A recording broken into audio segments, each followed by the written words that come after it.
আসসালামু আলাইকুম প্রিয় দর্শক, আশা করছি আল্লাহর রহমতে আপনারা সকলে অনেক ভালো আছেন। আজ আমি হাজির হয়েছি হযরত মুহাম্মদ সাল্লাল্লাহু আলাইহি ওয়াসাল্লাম কীভাবে আলামিন অর্থাৎ বিশ্বস্ত ও বিশ্বাসযোগ্য হয়ে উঠলেন। গল্পটি শুধু ইতিহাস নয়, আমাদের শিক্ষা ও অনুপ্রেরণার উৎস। চলুন শুরু করি। হযরত মুহাম্মদ সাল্লাল্লাহু আলাইহি ওয়াসাল্লাম 570 খ্রিস্টাব্দে মক্কা জন্মগ্রহণ করেছিলেন। তার বাবা আবদুল্লাহ এবং মাতা আমিনা ছোটবেলায় তাকে ছেড়ে চলে যান। ছোটবেলায় এত দুঃখের পরও তিনি ধৈর্য, শান্তি ও সততার পথ চলতে শুরু করেন। তিনি শৈশব থেকেই সততা, বিনয় এবং সবার প্রতি সহানুভূতি প্রদর্শন করতেন।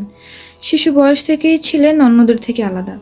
চরিত্রে ছিল সত্যনিষ্ঠা এবং বিশ্বাসযোগ্যতার অসাধারণ গুণ। একবার মক্কায় লোকেরা বড় বড় ব্যবসায়িক বিবাদে পড়েছিল। তখন তারা চেয়েছিল এমন একজন নিরপেক্ষ মানুষ বিবাদ মিটিয়ে দিক, যিনি সত্য ও ন্যায় বিচার করবেন। তখন তারা হযরত মুহাম্মদ সাল্লাল্লাহু আলাইহি ওয়াসাল্লামকে বেছে নিল, কারণ তিনি ছোটবেলা থেকেই সততা এবং সৎ চরিত্রের জন্য পরিচিত ছিলেন।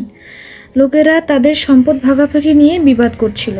মুহাম্মদ সাল্লাল্লাহু আলাইহি ওয়াসাল্লাম সবাইকে শান্তভাবে সমাধান করলেন। তিনি কারো পক্ষপাতী হলেন না এবং পুরোপুরি সত্যনিষ্ঠা বজায় রাখলেন। তিনি শুধু কারো কথায় বিশ্বাস করেননি, বরং সবাইকে নিজের নিজের দিক থেকে বলার সুযোগ দেন। যে প্রমাণ সত্য এবং ন্যায়যোগ্য সেটাই তিনি গ্রহণ করতেন। তাছাড়া বড় হয়ে মুহাম্মদ সাল্লাল্লাহু আলাইহি ওয়াসাল্লাম ব্যবসায় হাত দেন।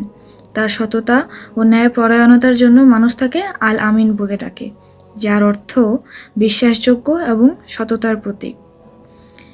এ থেকে আমরা শিখি ছোটবেলা থেকেই সততা, ধৈর্য এবং সহানুভূতি খুবই গুরুত্বপূর্ণ।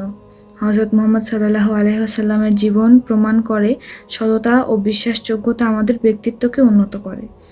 আশা করি আপনাদের ভিডিওটি ভালো লেগেছে। পরবর্তী ভিডিওতে আমার নবীর আরও অনুপ্রেরণামূলক ঘটনা নিয়ে আলোচনা করব ইনশাআল্লাহ।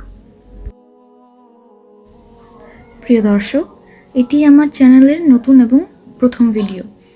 আশা করছি আপনারা লাইক, কমেন্ট এবং শেয়ার, সাবস্ক্রাইব করে আমার পাশে থাকবেন। আল্লাহ আপনাদের সবাইকে ভালো রাখুক। আসসালামু আলাইকুম।